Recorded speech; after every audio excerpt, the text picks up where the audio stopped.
And now I'm going to waste a bit of time of Al McConville's, who is the Director of Learning and Innovation at Bedales School. Hello, Al. Hello, Martin. How are you? You're looking well.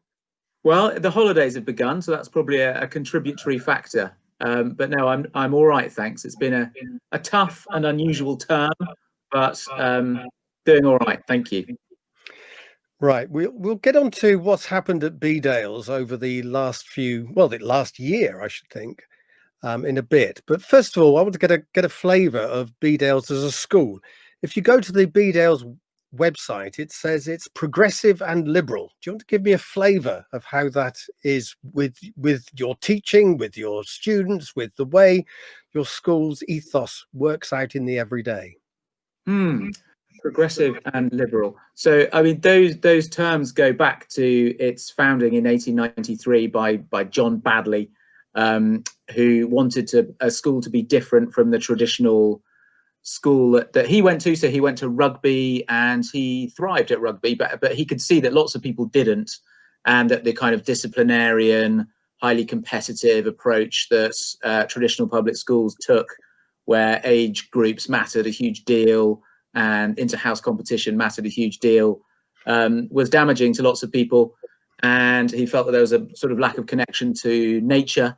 And so our progressivism and liberalism has been about trying to work out what helps people to thrive, and using the best thinking to construct an education that helps people to incorporate their heads, hands, and hearts, as he put it, borrowing from Ruskin and others, to try and convey that holistic sense of a rounded education.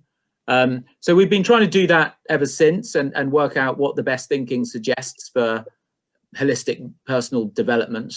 Okay, so to kind of bring it up to date, we place a lot of emphasis on mutual respect in relationships. So it's first name terms. There's no uniform, so there's a kind of informality, and a presumption. This is perhaps the liberal presumption that people genuinely want to learn, and that you get the best out of them by, but not by coercion and not by threats of punishment, but by treating them as people who are genuinely seeking education for its own sake. So those are the sort of starting points. It comes out in the curriculum very much. We have a very broad curriculum that includes time on the farm and lots of time in what we call outdoor work, which might involve renovating tractors or making food, looking after the animals. There's an emphasis on kind of community service, and making things. So we've got a strong arts and crafts tradition too. So the design department is a sort of hotbed of activity. We have lots of artists, and there's blacksmithing. So it's a very creative sort of place, by reputation. And whilst we're best known for the creative arts and for making things and doing things, that's because we include those in the round, as well as doing the more traditional academic stuff. I could ramble on, but I'll pause there and see what. I enjoy hearing people ramble on. Actually, it's sort of it makes the day worthwhile for me. But here we go. I'm going to give a little list. Give a little list. That's Gilbert and Sullivan, isn't it? I have a little list of some ex-pupils here. We've got Daniel Day-Lewis, Lily Allen, Kirsty Alsop, Giles Brandreth, Minnie Driver, and Trigger, interestingly enough. Roger Lloyd Pack, the actor. Could you, is this sort of the flavour of the people you get? I mean, someone like Kirsty Alsop, very posh. I feel that this is a cut above your average school, shall we say. I didn't know about Trigger, so that's new information to me. So I guess the people who get to be well known are the people who are in those kind of fame generating professions. Perhaps partly it's a self-perpetuating thing where creative parents send their creative children to Bedales, and so perhaps there is a slightly higher chance that they'll come out in working in the creative professions. But that you know, a lot of pupils have gone on and done entirely different things, and there's lots of scientists and entrepreneurs and all sorts. So I think one of the things we pride ourselves on actually is that people go on to do a really wide range of things, and that's because we help people to find their passions. And yeah, some people go on and do things in the creative arts, but we have boat builders and we have people who go off and set up their own businesses in sound and lighting engineering, and most people go to university and do a degree, and some people go into the professions. So yeah, it's a flavor of breadth, really. And you know, I could name people that I've taught that have gone into pretty much any profession that you could think of. I quite like the idea of Trigger the character having gone to Bedales rather than Roger Lloyd Pack the actor. I don't know if Trigger would have been the sort of pupil you would have got. Could you tell me if this is a point though, whether if your ethos was put in the middle of a sink estate in Peckham, to a state school, a comprehensive school there, whether it would work as well? So I don't have any hard evidence from my own personal experience of that. Although I suppose deep down, I do believe that a rounded education that enables students to do practical work alongside creative work, alongside academic work, a kind of head, hand, heart approach is something that's universalizable, to use a fancy word.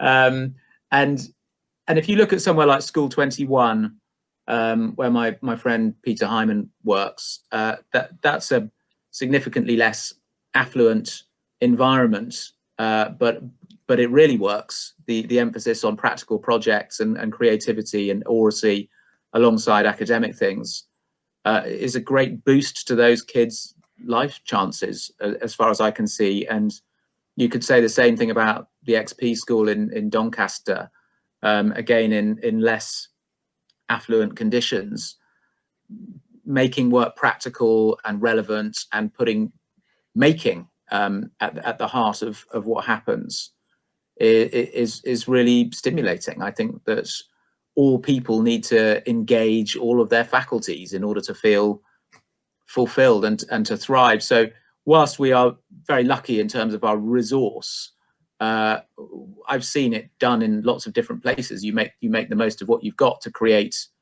practical opportunities, and there's opportunity for manual work everywhere. And it doesn't take that much resource to allow kids to be able to do creative work or to act.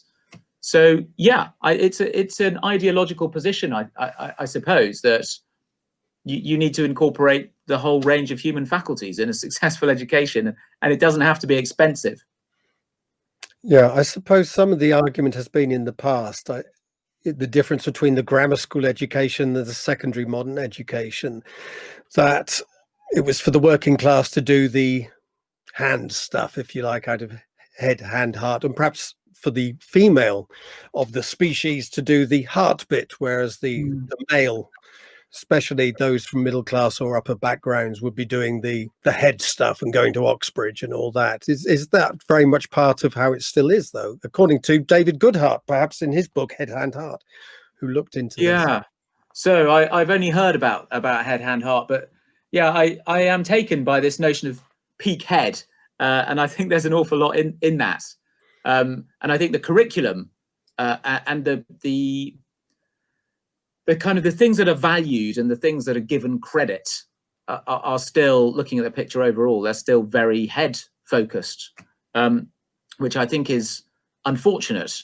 And I think there's a mismatch between that kind of emphasis and the sorts of skills and outputs and dispositions that people are going to need when they leave school. So yes, we need a few academics, and we need literacy for sure and numeracy. But the world of work is crying out for creativity and originality and practical skills. And so yeah, I think that there is a problem there, and that's part of what Bedales tries to redress, and part of why we try and be slightly evangelical about our approach is because we think that we think that other schools need to redress that imbalance too, and to give kids broader opportunities to develop the sorts of practical, creative skills that might be useful to them at the next stage of education. And there's definitely a problem with the overemphasis on academic skills for everyone, and and Bedales has tried to redress that by providing a full range of activities so that people can find their different strengths and can choose pathways that suit them and that light their fires. Out of interest, would it be considered a failure, perhaps by parents of Bedale pupils, if they went into nursing or plumbing or bricklaying or making cars, or I don't know, anything that perhaps would be more working class oriented? I'm reluctant to generalize about Bedales' parents' approach, other than to say, in general, they send their pupils here to be happy. Of course, they want them to have the sorts of skills to give them choices later in life, and that is important to them. But for most of them, it's an antidote to the kinds of pressures that they might face in most institutions to relentlessly do academically well, to the exclusion of everything else, and to narrow the range of their activities. So I can think of lots of Bedells parents who would answer that question by saying, look, whatever's going to make my child happy is what I want to come out the other end. No doubt some have their social attitudes that might influence their view of certain paths, but it's a very broad church, let's put it that way, and the main emphasis is on enabling kids to flourish together. It's a very sort of collectivist place. Collectivism. Now that sounds almost like socialism rather than liberalism there, Al. Yeah. Well, yes, they're not too far apart in some ways at Bedales. Now, if we just move a bit beyond that into the wider sense of curriculum and assessment in perhaps state schools, can you tell me a bit about Rethinking Assessment? So Rethinking Assessment is a movement that I've started with my friends Peter Hyman, who I mentioned from School 21, and Bill Lucas from the University of Winchester, and a range of other friends and colleagues from different schools and institutions, to try and press the case really for a broader approach to assessment.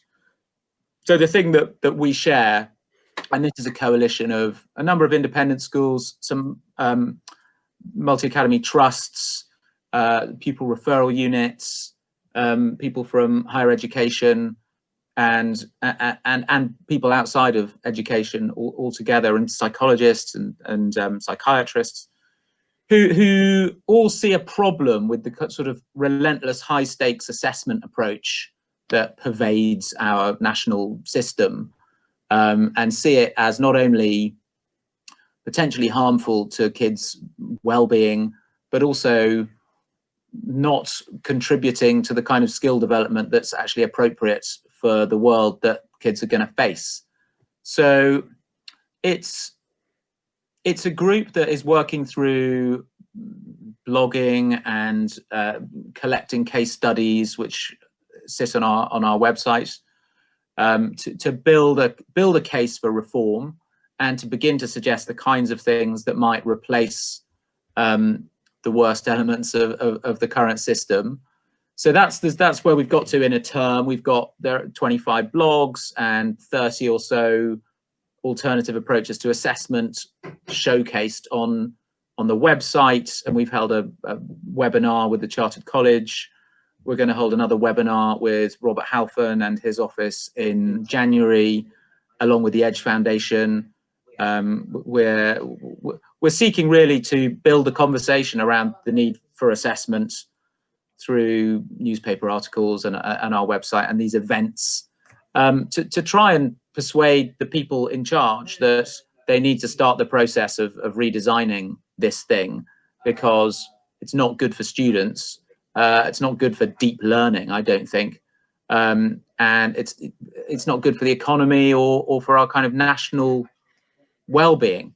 So we've set up some working groups. Actually, we've got some groups of experts and people in schools and people from outside of schools to try and develop some practical solutions, some more kind of detailed practical solutions to the problem as we see it. So that's understandably the criticism that we've had so far, is that there's a lot of critique and not yet well-developed alternatives, to which I say, yeah, fair cop, but I think it's legitimate to start critiquing whilst you work on plausible alternatives, rather than wait until you've got some fully polished thing and then say, and here's my critique of the system. So we're doing those two things in parallel, and yeah, taking I think quite a lot of people with us. I'm sure that there will be people who think we're barking up the wrong tree, but I'll let you come in there. Yeah, it's something you're doing at Bedales anyway. I mean, you are, I think, not doing GCSEs. I think you do more IGCSEs, and you also do your own qualification there. Yeah, so yeah, we've been quite radical about this for the last decade and more. So because the assessment at GCSE was so narrow and dulling of the curriculum, we made up our own courses in a dozen subjects to replace those GCSEs, and the assessment diet is much broader. So there's presentation involved, there's portfolios involved, there's continuous assessment. Yes, we include tests, but we also include group work. We do the kind of public exhibition thing that the XP school has been so good at highlighting, the sort of expeditionary learning thing where part of the assessment is to present to an audience and to have to answer questions to experts. So yeah, we've been doing that for a long time, and the currency of those has been accepted, and our kids generally do 5 GCSEs or IGCSEs, and then 4 or 5 Bedales assessed courses. And we feel as though we're preparing them for what comes next much better, and giving them a more enjoyable experience. So one of our school aims is to inculcate a love of learning, and an appreciation of the beautiful, which is all very Fabian, I suppose. But we really do design our courses to be enjoyable, and we listen to what kids want to learn about, and we, when we can, we build our curriculum around the interests of the students and try and make it relevant. So yeah, so in a way, we're advocating our approach through Rethinking Assessment. So we've been really fortunate to give our students that kind of rich experience for, well, the 14 years or so that I've been here, and partly we feel a sense of responsibility to show this to the world and to try and persuade them that this is good for children and good for learning and for their life prospects. Do you reach out into any other jurisdictions, shall we say, perhaps in Europe or Americas or Africa, Asia? I mean, have you looked at other assessment systems at all? Yeah, so there's a good page that Bill Lucas has put together on the Rethinking Assessment website that is assessment around the world. So it's looking at the New York Standards Consortium. It's looking at the Mastery Transcript Consortium. It's looking at the way that digital badges are used in different contexts. So Bill is the expert really at doing that. Some of our blogs have been looking at different ways of measuring progress in important fields that other countries use. So, well, you and I had an exchange, didn't we, about the Harvard Human Flourishing Program and the way that it uses data from social science to say these kinds of activities help people to flourish. So at the moment, there's a really broad range of things that we're saying, oh, this is all quite interesting. We're not suggesting that any school does all 30 simultaneously, but we're trying to show that other systems have got broader ways of thinking about what success looks like, and broader ways of defining the sorts of things that are worth trying to achieve in an education system. So what about at A level or IB, or what do you do at 18? We do A levels. So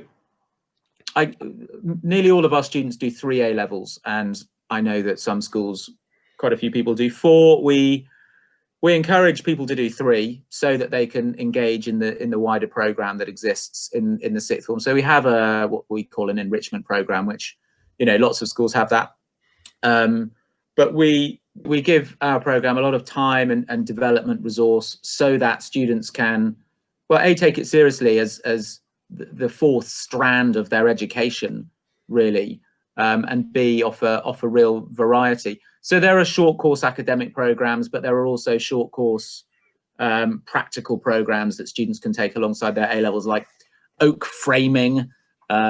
We've just launched a new course, actually, which is not a short course. It's a kind of level 3 equivalent. Well, a level 3. We're hoping this will be accredited by Ofqual in living with the land, which is a kind of environmentally rooted 2-year full A-level size course in combination of environmental science and sustainability practice. That is, you know, it's our attempt to do a kind of head, hand, heart A-level where kids are going to learn about food production, but also do it, raise the animal, kill it, chop it up, turn it into sausages, freeze the sausages, eat them when they're hungry in their little mud hut that they've built. I'm slightly riffing here, but there's no mud huts yet. But they will build something that they will be able to spend time in, and the idea is that they live sustainably alongside learning the kind of the theory and the philosophy of living sustainably. So I'm not teaching this course yet, but I'd love to sneak in on the kind of you know, on the transcendentalist side of it at some point, and get all sort of sandal wearing about the whole thing. But so that's the most exciting thing that I can think that we're doing at the moment. It's kind of curriculum wise, is trying to get accreditation. I think we are going to, because you can get level 3 courses accredited if you do the right paperwork in this exciting sustainability thing. I'm interested in knowing the number of vegans we just lost from our viewership. Killing animals. I mean, you know, no animals were killed in the making of this A level. Can you, without upsetting or getting squeamish, you know, is there an option, perhaps a module that people don't have to kill animals on your course? Yeah. So at the moment, it's small. We're in our first year. There's a small number of people doing it, and we're sufficiently flexible that we can fit it to the interests of the students there. So I don't know if there's any vegetarians. I do know that they cut up a pig the other day. I suspect they didn't kill the pig, so I'm slightly exaggerating. I don't even think that's legal. We will have raised the pig, and I'm pretty sure it will have gone to the local abattoir and then come back as a carcass to be processed. But the very excellent people in outdoor work, I'm sure, would provide a vegetarian pathway for those people who wanted to do that. Just growing a few carrots and picking them at harvest time or something like that. You know, Yeah. a slightly more calm course, perhaps. It's yours is an independent school. It's co-educational. It has been for a long time, I think, co-educational. It's got day pupils and also boarding. Yeah. What's the percentage of pupils who board there? It's about 70% boarding, 30% day. That proportion goes up as the kids get older. So it's nearly all boarding in the final year, and there are more day students in the younger years as parents understandably feel, you know, increasingly willing to pack their kids off as they get a bit older and give them that experience that they benefit from before university of living independently and with other people their age. It's an interesting one that causes a bit of controversy, certainly to people on the continent who I've talked to, about the British boarding schools that families seem willing to give their children up to large Victorian, I'll call them, institutions. Is there something peculiar about the British, or is this worldwide, you know? It's a good question. I mean, certainly there are residential boarding schools all around the world, but whether that all started because of the British model, I imagine it probably did. And so certainly there have been some pretty grim manifestations of boarding life over the last couple of centuries. And Bedales, set out to be something entirely different and entirely nurturing and non-disciplinarian. So it can be a tremendous experience to live with your friends and to have the kind of length of stimulating day that a boarding school enables. We have very long days, but we are able to have breaks in them, therefore, and to give kids genuine time to recover and to wander around the lovely grounds before they go on to the next thing, in a way that a day school has to compress everything into 9 till 4. And schools do a huge amount in that time, and that's a different kind of experience. So there's a gentler pace to life here than would have to be the case if we were a day school. And the day students stay late, so most of the day students live quite locally and they can easily be here until 9 or 10. My son has been a day student, and he's gone before breakfast because he wants to go to school for breakfast, and he's back at 10 if I'm lucky, and only because they kick him out. So it's a very full life. It's a very full community life. It's community living rather than going to school just for your education as narrowly understood. And in order to get into the school, it's not common entrance, is it? I mean, is it all about money, or do you offer bursaries? How do you get in? We don't do common entrance because we think that's too narrow. So we have our own sort of process for assessing people, which is, as you'd expect, much more holistic. They come for 2 nights and they engage in drama and they engage in sports, and we sort of observe them in their social environment, seeing whether they get on with people and are willing to get stuck in. And they do creative activities, so there'll be something in art and there'll be tour of the outdoor work thing. And there are a couple of academic tests as well, just to check that they're literate and numerate. And I think there's usually a creative writing exercise and a thinking skills paper that we in the philosophy department invented, where they respond to a philosophical cartoon or something like that, and they have to write about it. Money comes into it, so we're an independent school, but there are lots of bursaries actually, and a number of, I'm not good at the numbers, but a number of students pay nothing at all, and a lot of students have some sort of financial support. But yeah, it's expensive. The full fees are a lot of money. So some of our parents have lots of money, and others are working really hard to scrape together the amount that they negotiate with our bursars. So there's a good social mix here. It's not a school with lots of money in the background. Some schools have got great big endowments. We just don't have that. So we're a charity, so there's no profit. Everything that comes in, we spend on fun for students and facilities for students. With unconscious bias being all over the news at the moment, do you, in your entrance process, get a range of different types of person, or is there, they are a Bedales type, they'll fit in? We are working to try and broaden our diversity, as I think everyone is at the moment, and rightly so. So certainly it's easy to talk about a Bedales type, and I could describe the stereotype of a Bedales type, but there's a lot of kids who don't conform to that at all. So there's plenty of kids who are not remotely interested in being in plays or in drawing or in making things. My daughter was one of them. She was an utterly straight academic girl. That's what she wanted to do, and was dragged into creative activities sort of reluctantly. So I don't think that there's a stereotype, and it's the arty drama, musicy type, but they're only a proportion of our population. But I guess all schools kind of get famous for one thing, and then that becomes the that becomes a stereotype. But we'd like to be more diverse in terms of ethnicity and things like that. We're still pretty white. I mean, there are quite a lot of international students here. That number's gone up over the years. We're sort of about 10 to 12% people who live overseas. But we'd like to be more diverse still. Okay. And in terms of it being a boarding school, 2020, it's been one hell of a year. How's your COVID year been? Well, it's been tough. We've been relatively lucky in the second lockdown to not send very many pupils home. We've slightly locked them up here.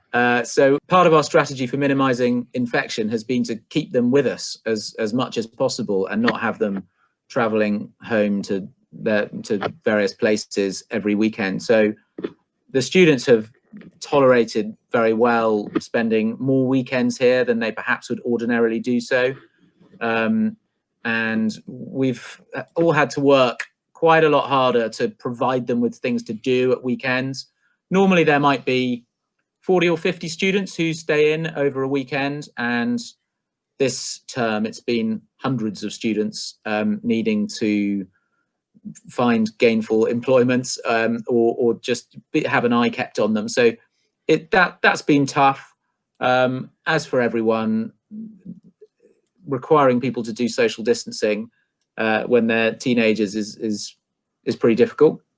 So we've done our bubbles and our pods, and it's gone okay. We've only had 2 confirmed cases amongst students, and because of our our own track and trace things, we haven't had to send that many people home. So we haven't had to send a year group home at any point. And we were able to invest in a testing machine ourselves, so we didn't have to have people isolating for days and days and days before we knew whether they had themselves got it. So that's also been helpful.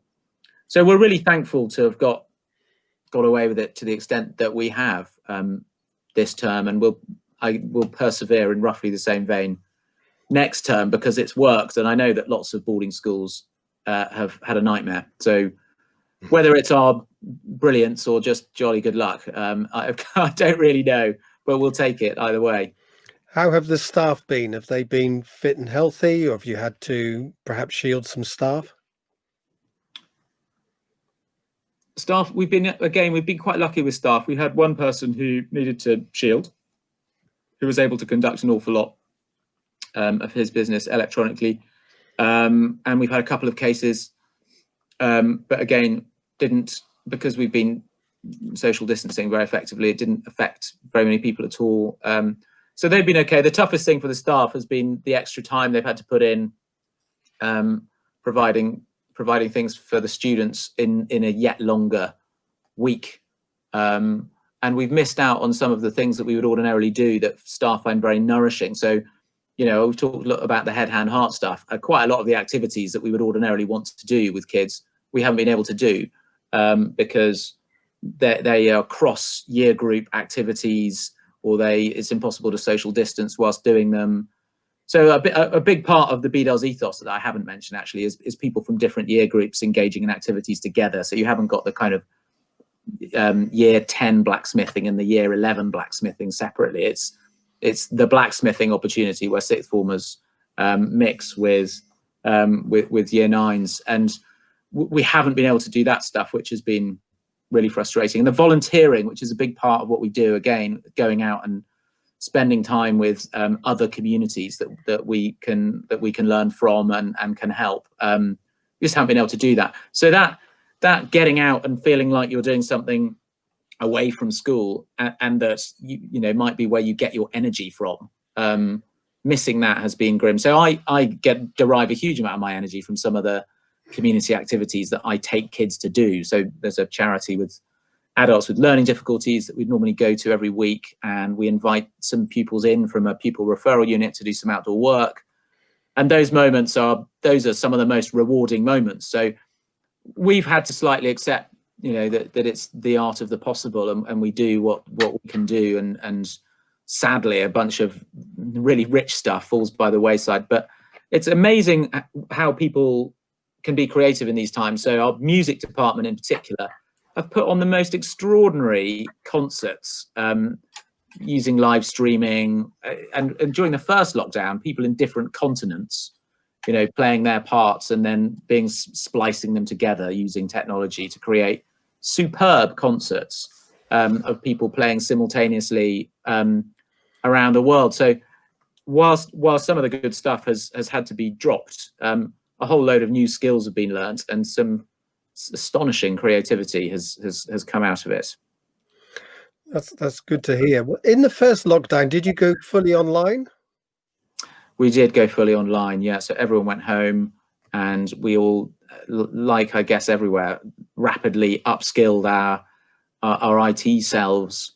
And again, we were lucky in that we had the infrastructure to just go straight to using Teams, and that was something that just had happened over the last couple of years. We were sort of preparing to use Teams in a big way, so it was all ready to roll. Although none of us had any training, so it was there, ready to go, but we hadn't yet used it. But turns out it's relatively intuitive. And then we upskilled as we went along.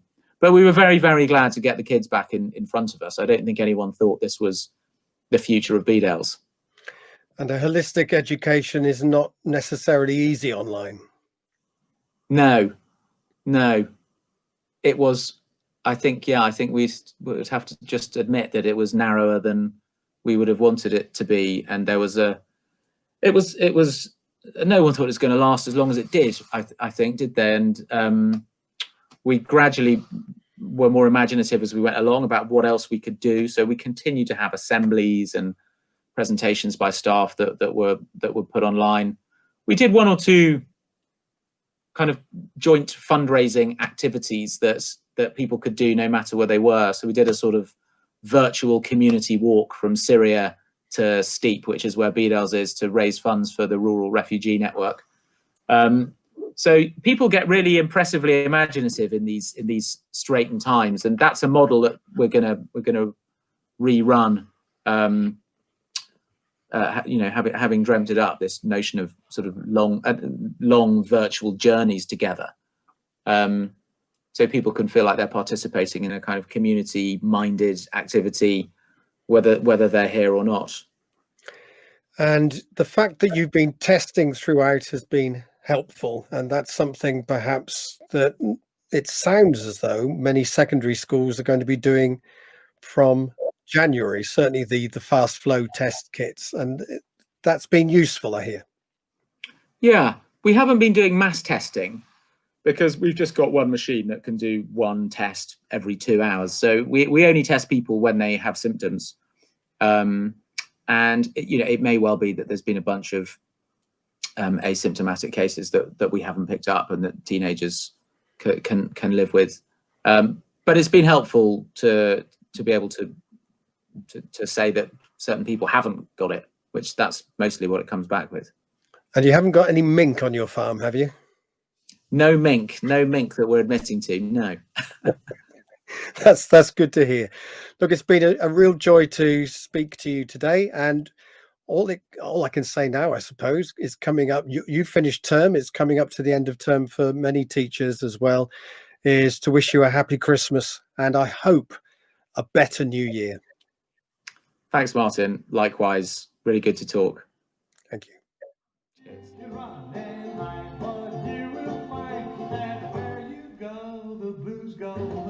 You may think you're